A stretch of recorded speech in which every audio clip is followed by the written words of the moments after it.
Good day. Welcome to another session of Fog Accountancy Tutorials. Today we are going to begin our series on consolidated statement of profit or loss and other comprehensive income. We have already treated the consolidated statement of financial position in 6 chapters.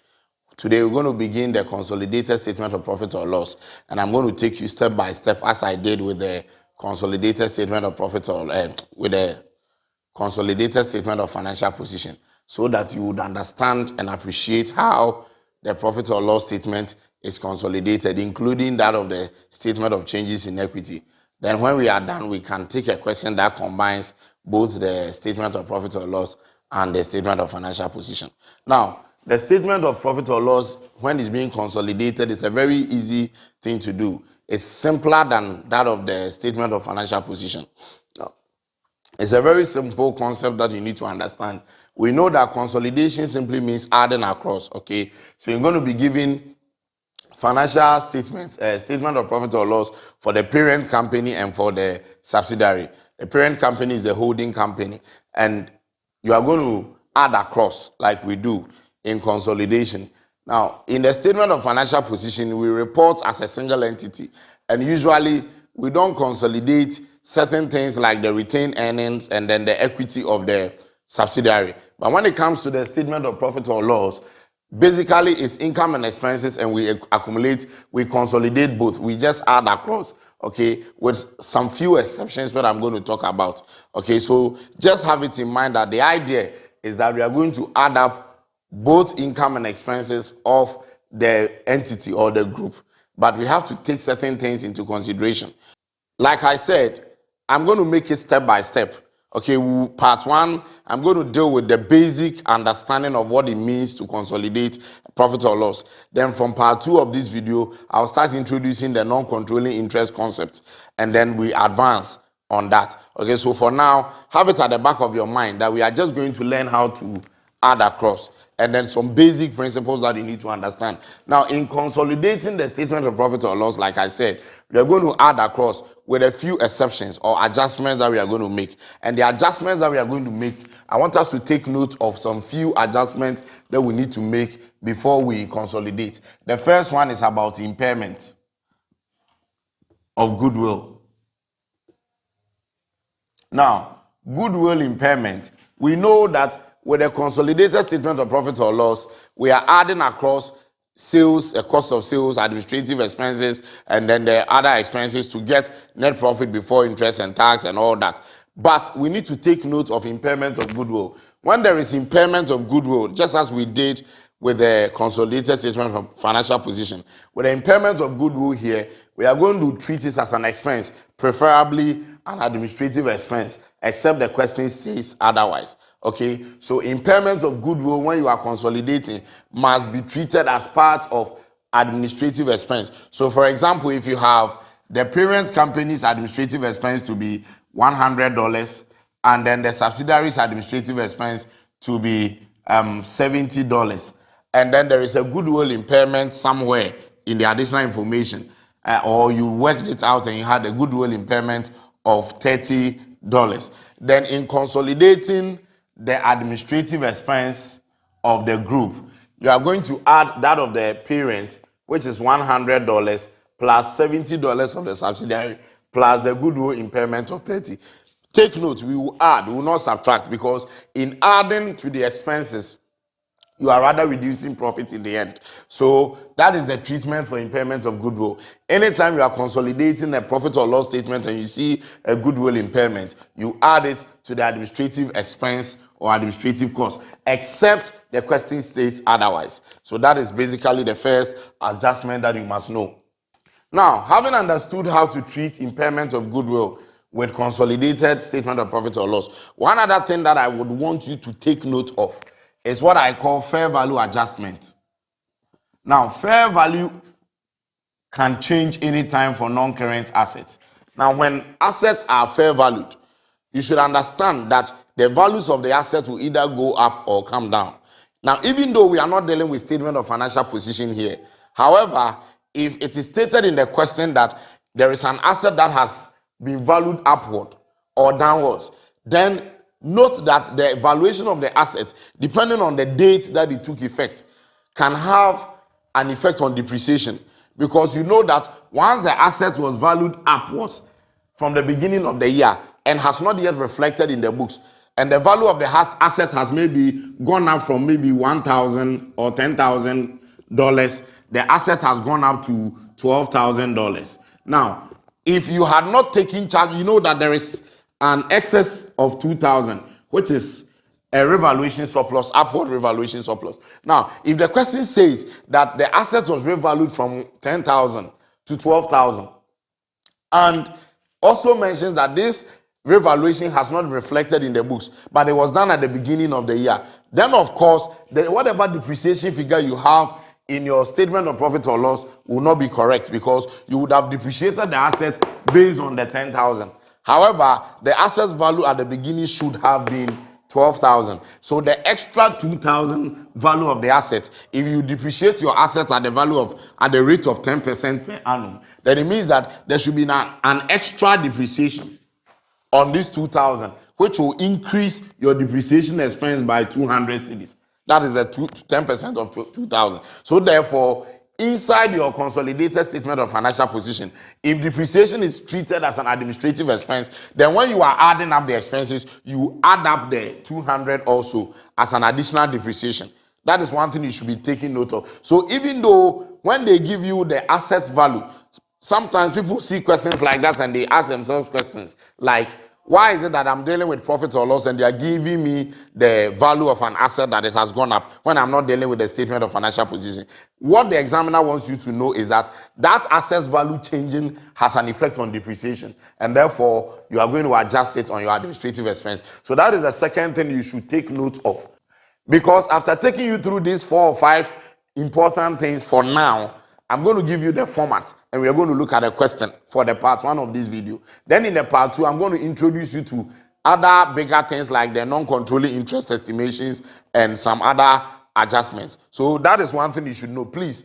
So we have mentioned the impairment of goodwill, which will be added to the expenses, preferably administrative expenses. And when there is a fair value adjustment, depending on how the value was given. If it is an upward adjustment, the excess depreciation will be added back to the expenses. If it was a downward adjustment, then this 200 would have been a reduction in the expenses. So you would have taken it out from your accumulation of the administrative expenses. So please take note of that. All right. And then, yes, we cannot talk about consolidation without talking about intra-group adjustments. And please take note, just as we had intra-group adjustments for the statement of financial position, there would also be intra-group adjustment for the statement of profit or loss. Now, intra-group adjustment. What are the intra-group adjustments? Over here, we will not have issues with transfer of non-current assets. The only intra-group adjustment that is very relevant here is the transfer of goods, intra-group trading. Okay, and we have already understood that when there is intra-group trading between a parent and a subsidiary, there should not be profit that is made out of ourselves. So we cancel all intra-group activities. And it even has to come back to the issue of unrealized profits. Because you have to understand that once there is trading in itself, as long as the goods that was sold by parent to subsidiary or subsidiary to parent has not been sold, then it has to be cancelled out. And if there is any unrealized profit, there is also another issue. Okay, so imagine that the P Limited, or who is a parent, sells goods of, let's say, $1,000 to S Limited. Now, this is intra-group trading and it should be avoided. How do we eliminate intra-group trading? You eliminate intra-group trading by taking it out of your sales and the cost of sales, because to the company that is selling, it will be added to their sales, and to the company that is buying, it will be added to their cost of sales in effect. And so this 1,000 Ghana cedis, when we are doing the consolidated statement of profit or loss, we have sales and then we have minus cost of sales. The parent company sales plus the subsidiary company sales, then we take out this 1,000 because we are deceiving ourselves. We have not earned any extra sales. We are only deceiving ourselves because we are selling to ourselves. And then with the cost of sales, it will be parent plus subsidiary minus the same 1,000. This is how we treat intra-group adjustment. But if there was an unrealized profit, for example, the goods was costing 1,000 and sales was made to the subsidiary for 1,500 and the goods are still in stock and has not been sold, then there is an unrealized profit of 500. That unrealized profit must be added back to cost of sales. The reason why we add it back to cost of sales is because when we add unrealized profit back to cost of sales, we reduce our profit. Remember that profit that has been made, whatever, was added to their sales. So let's assume, let me make it very clear for you. Now, what we subtract or add is not just the cost component, okay? It's what they actually sold it for. So P Limited sold goods for 1,500. Let's assume. And then the profit element on it was 500 cedis. So if this is the scenario, then this is what we are going to do. We are not supposed to make trading of ourselves. So after adding the sales of parent and subsidiary and cost of sales of parent and subsidiary, we have to subtract the 1,500, which is the value of the sales. Because to the selling company, they added it to their sales. To the buying company, it was cost for them. We have to eliminate both.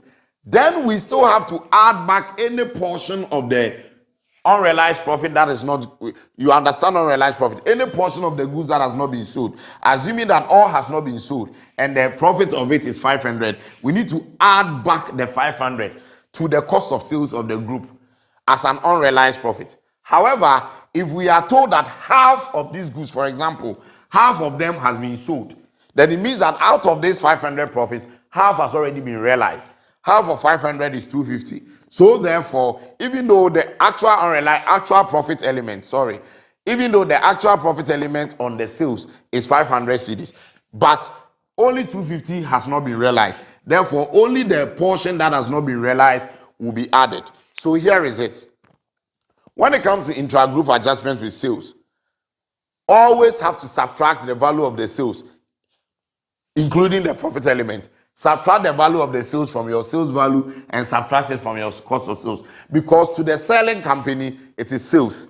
To the buying company, it is cost of sales. We don't need to show all that. So we remove both. Then in addition, if there is any part of the profit that has not been realized, which the question will be very specific on, those portions that has not been realized must be added back to only the cost of sales. You don't go and touch the sales again. Add the unrealized profit to the cost of sales. In doing so, you are increasing costs. And by increasing costs, you are reducing profit. It means that that profit has not been realized. We have to take it out because it is not true profit. Remember that we have said that as a group, you only make profit when you sell to external people. When you sell to yourself and we are reporting as a group, you cannot make profit out of yourselves. And that is how we treat intra-group adjustment. I'm sure that is also very understandable. Okay. So I have done intra-group adjustment and I've also done provision for unrealized profit together. Because they move together. Now, the final thing I have to talk about is called media acquisitions. When there was a media acquisition of the subsidiary, now we always consolidate this financial statement with the assumption that both companies were a group from 1st January to 31st December, if that is accounting year. However, if the parent company actually bought the subsidiary company in the middle of the year, then in consolidating, you have to respect the timing of the cash flows.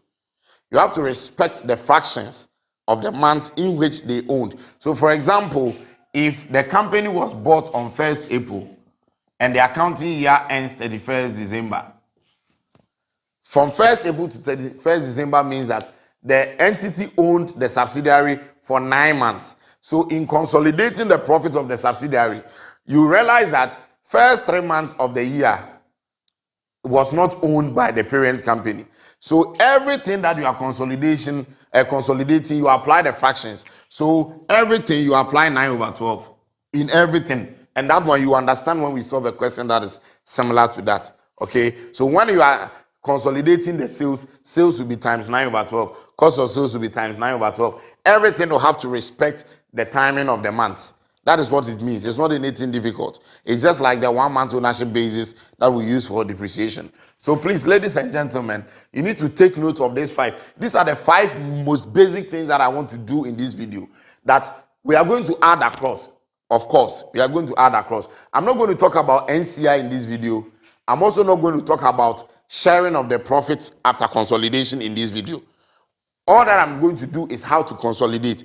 Afterwards, in the next video, we'll talk about non-controlling interest, their share of the profit, and the parent share of the profit. That is where we actually share the profits from the group. So in this video, let's ignore that. We are going step by step. But I want us to take note of these 5. The first one is that when there is impairment of goodwill, we need to treat it as an administrative expense. When there is a fair value adjustment, remember that it will affect depreciation. So whether it's an upward adjustment or downward adjustment, you should know the effect on depreciation.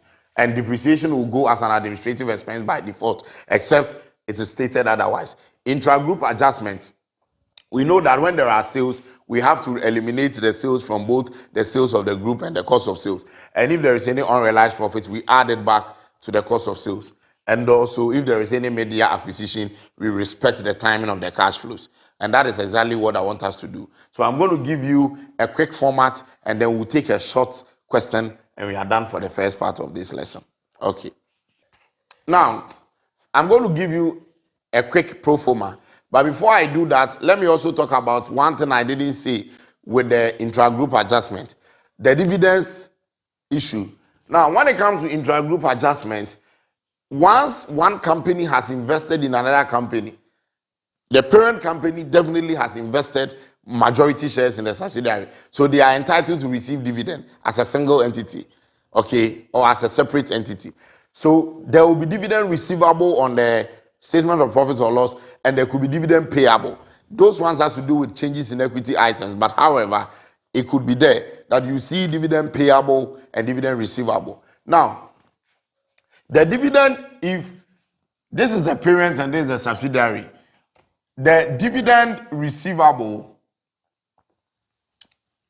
is going to be other income to the parent, and then dividend payable is more like an expense, which is treated in the changes in equity or income surplus to the subsidiary. So if you have dividend payable of 100 here, dividend receivable of 100 here for the parent, and dividend payable of 100 for the subsidiary, the meaning is that this dividend that the parent is expecting to receive will be paid by the subsidiary.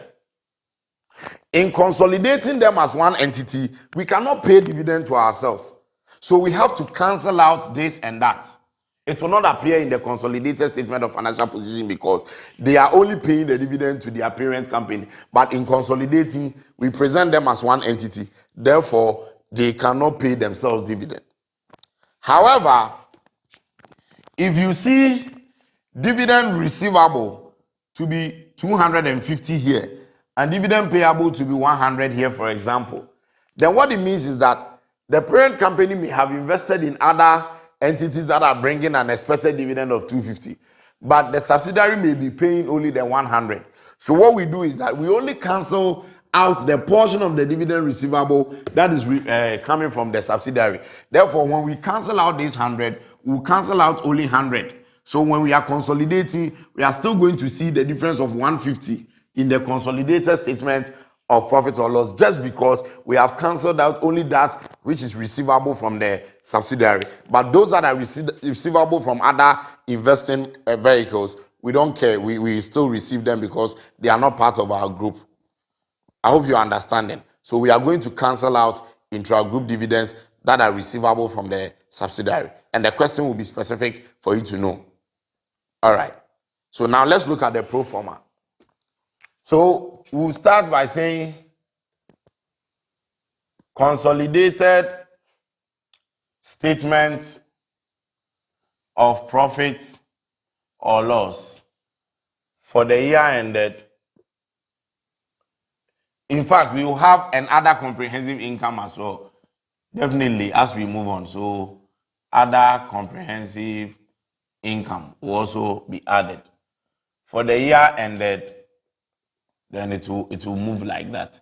So we'll have our currency sign. If it's Ghana cedi, We'll put the Ghana cedi sign here, and then we can start consolidating. This one is very simple. We know the format for the statement of profit or loss already. So we know we start with sales, but this is what you are going to do. The sales figure is going to be your parent sales plus the subsidiary sales minus any intra-group trading.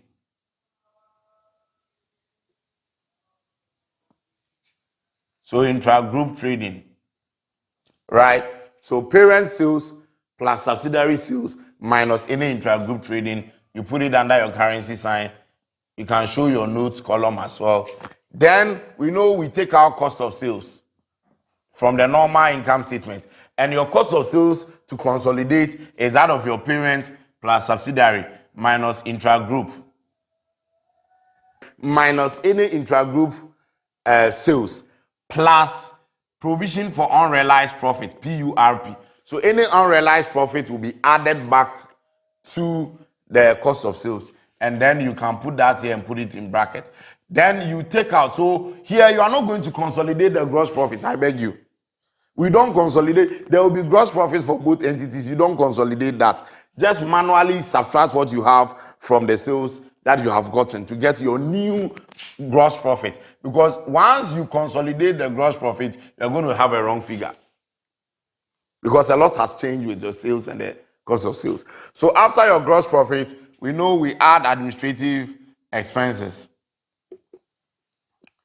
And then distribution expenses as well, distribution cost.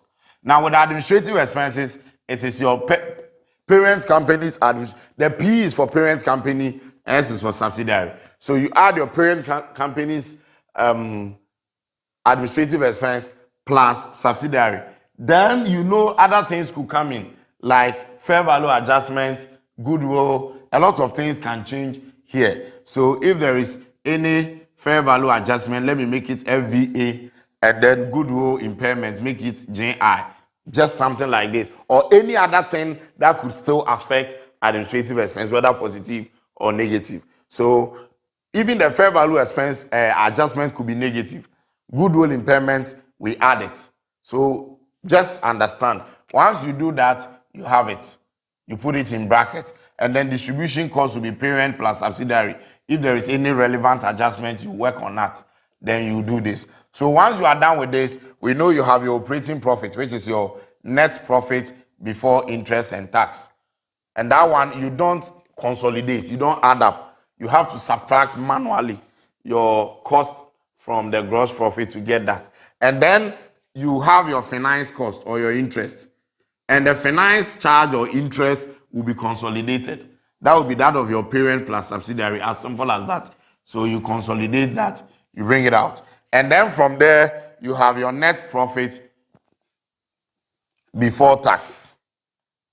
And then your taxation expense will also be consolidated, parent plus subsidiary, as simple as that. So you consolidate these two in brackets, and then you now have your net profit after tax.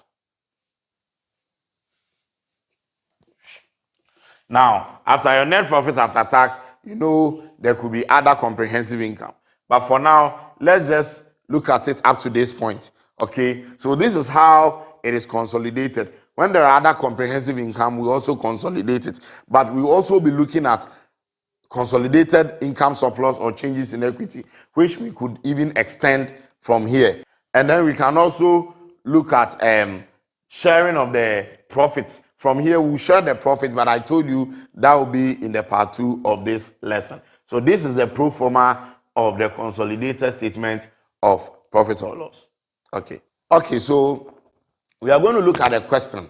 Now, like I said, because I'm not, in this video, I'm not going to talk about sharing of the profit between NCI and the parent company. The question we are going to solve will assume 100% acquisition.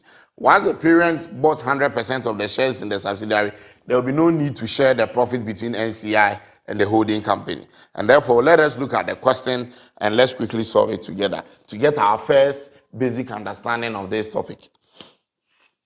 P Limited owns 100% shares of S Limited. The income statement of these companies for the year ended 31st December 2018 is as follows. So you have the financial statement, the income statement for P and S. shown comparatively. We have turnover or sales to be 400,000, 280,000 for both S and P and S respectively. You see 3 zeros always up already. Then cost of sales 270, 190. We have gross profit, we have distribution costs, administrative costs 20, and then we have administrative expenses to be 30 and 15. Profits on operating activities to be 80 and 65. Dividend receivable. So look at what I was saying. There is dividend receivable of 30 cedis for the parent, but there is dash for the subsidiary. We move on. There is profit on ordinary activities before taxation. Then we have tax on ordinary activities. Then we have profit on ordinary activities after taxation. And then we have retained profit from last year. So that is, there is an element of income surplus in here, which I'm going to do with you. Then afterwards, there is proposed dividend. So we are consolidating a little of income surplus in addition. And there is a transfer to reserves for both 5 and 2. And then we have retained profits carried forward. There is an additional information. The following information is relevant. P Limited has sold goods costing 10,000 Ghana cedis to S Limited for 15,000. At the statement of financial position date, 60% of these goods had been sold by S Limited. So look at it very carefully. I'll come back to explain. And the second one, of the 7,000 retained from last year for S Limited, 3,000 is in respect of post-acquisition period required. Prepare for P Group a consolidated statement of income for the year ended 31st December 2018. All right, so this is the question. It's a very simple question that we have to look at. Now, there are very key things that we need to understand from the question. The first part is that, we have the income statement, which we all have seen. And then there is a little income surplus account that adds up. After the profit after tax, there is a retained profit brought forward, which we added, and there was a proposed dividend, and there is a income surplus brought forward. So we're going to consolidate that as well. Let's take note of the additional information first. P Limited has sold goods costing 10,000 to S Limited for 15,000. So let's pause on there. This is intra-group trading. The cost of the goods sold was 10,000. However, it was sold for 15,000 to the subsidiary. At the statement of financial position date, 60% of these goods had been sold by S. Now, from the same knowledge we had from the consolidated statement of financial position, we understand that when it comes to intra-group trading and unrealized profit, our focus is only on the goods that are not being sold, especially with unrealized profits. Okay, now, it was sold for 15,000, but we are told 60% has not been sold. Original cost is 10,000. So first of all, the original profit element should have been 5,000. And if 60% has been sold, 60% rather had been sold. So it means that 40% has not been sold. If 60% of these goods has been sold, we still have 40% unsold. And if you want to find your unrealized profit, you should know that it should be the balance that has not been sold, the profit element on it. So 40% on the profit element of 5,000 becomes an unrealized profit. If you take 40% on 15,000, you're going to get 6,000. But the question is, how much of that 6,000 is a profit element? Okay, so if you extract your profit element like this, it's easier. And you know that 40% of 5,000 is going to give us 2,000 Ghana cedis. Therefore, these 2,000 Ghana cedis is our unrealized profit. So it's not all the 5,000 profit element that we are going to treat as unrealized profit. It is only the portion that has not been sold. And the portion of the profit that has not been sold is 2,000 Ghana cedis. So this is our unrealized profit. However, in estimating our sales and cost of sales, it is this whole 15,000 that is going to be taken out. And then we are going to add back these 2,000 as unrealized profit to the cost of sales.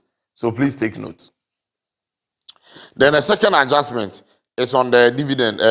Of the 7,000 retained from last year, that is with the retained profit, Only 3,000 is in respect of post-acquisition period. So when we are consolidating the retained earnings, remember that from the consolidated statement of financial position, I explained to you that the focus of the parent company is on the post-acquisition profit, not on the pre. So if with the 7,000 that we have on the financial statement, look at under S Limited, retained profit from last year is 7. Remember, we have 3 zeros up, so it's 7,000. And we are told that with that retained, the previous balance that was brought forward, only 3,000 is with post-acquisition period. So the 4,000 was pre-acquisition profit, and we don't need that. So we need to, in consolidating, we'll add parent plus the subsidiary minus the 4,000 pre-acquisition profit. We need to only consolidate the post-acquisition retained earnings. That is what we need to do. Okay, so now quickly, let's solve this question. Okay, so P Group Limited, consolidated statement of profit for the year ended 31st December 2018. So let me show my currency sign in Ghana cedi, and then let's begin from there. So we start with our sales. I've told you that the sales will be that of the parent plus subsidiary minus intra-group trading. So we go and we see something from the question. The parent is 400,000, subsidiary sales is 280,000. Remember, we have to take out 15,000. So let me put the 3 zeros up here so that it will be 400 plus 280. So you open up a bracket like this and you say 400 plus 280 minus 15. The 15 is the intra-group sales. Please remember that this will be taken as well. Marks will be awarded for this because it's like showing workings outside and we do it inside. So it will be marked. So 400 plus 280 minus 15. And that is going to give us 665 cedis. And then we take out our cost of sales. That one will also be parent plus subsidiary minus this 15 plus unrealized profit of 2,000. So the cost of sales for the parent is 270 from the question. Subsidiary is 190 minus the 15 plus 2. I'm sure you all know where this 2 is coming from. It's the 2,000 unrealized profit. And therefore, we put the final figure here as 447. And so we get to the gross profit. Now, I told you with the gross profit, don't open a bracket and consolidate. You need to manually subtract the cost of sales from sales to get the new gross profit. And that is going to be 218,000 Ghana cedis. From there, if you look at the question, we have the administrative cost and the distribution cost. Distribution cost for parents is 20 and subsidiary is 10. There are no adjustments affecting distribution cost. So only those two will be consolidated. 20 plus 10. So that gives us 30. But remember to put it in brackets because it's an expense. Then look at the administrative cost. The parent companies is 30 and then the subsidiary is 15. Fortunately, we don't have anything like fair value adjustments in this question and any other thing that will affect it. So you just write to administration or administrative cost 30 plus 15. Only parent and subsidiary. And that gives us 45,000 Ghana cedis. So from there, from the question, we can see that we move straight to the operating profit. So like I said, you don't consolidate any of the profit. Manually subtract the cost from the gross profit. And that is going to give us 143,000 Ghana cedis. So 143. So we call it operating profit. Oh. Now, from the question, we can also see that right after the operating profit, there was dividend receivable of 30. There was dividend receivable of 30. And if you go down, you also see proposed dividend. Proposed dividend for the parent is 40, but for the receiver and for the subsidiary is 30. So it is the subsidiary's proposed dividend that we focus on. And the subsidiary's proposed dividend is 30. And the dividend receivable from the parent is also 30. there is 100% acquisition, so they are paying all. In fact, just as we only put the stated capital of the parent in the financial position, here too, when it comes to dividend, we are only focused on that of the parent. We don't bring in that of the subsidiary.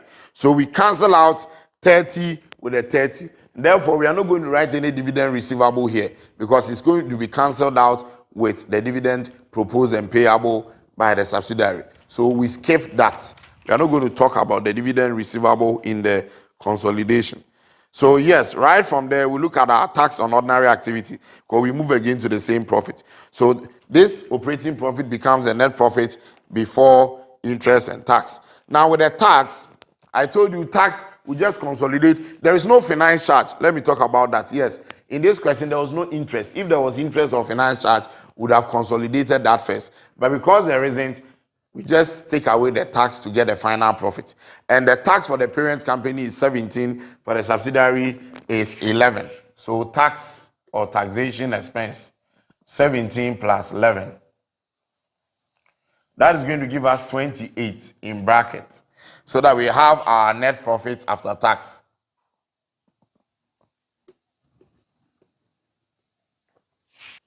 The net profit after tax is going to be 115,000. If you take 28 out, I told you we don't consolidate any profit. So after taking out and getting your net profit after tax, you would have been done with the consolidation because I told you it's 100% acquisition. There will be no NCI shares here, which we'll do in the part 2 of this lesson.